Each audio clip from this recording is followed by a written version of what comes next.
প্রথম আমার ছোট বোন আমার কাছে কিছু চাইছে, তারে যেমনে হোক দিতে হবে। 50,000 টাকা নেন আর আমাকে একটা ল্যাপটপ দেন। 50,000 টাকায় ল্যাপটপের চার্জারও পাবি না। ফকিনীর পোলা, বের হয়ে যা।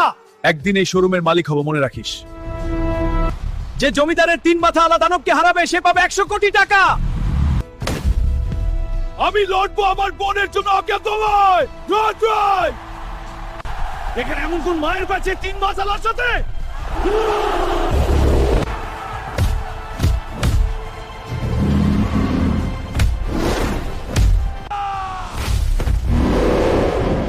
বন্ধুরা, তোমরা সবার বাইক টানতে পারবে।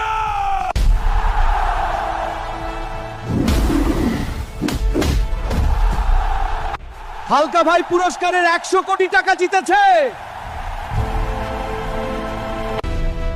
ফকিন্নির বাচ্চারা আজ থেকেই শুরু। আমার বের হয়ে যা তোরা। ভুল হয়েছে স্যার।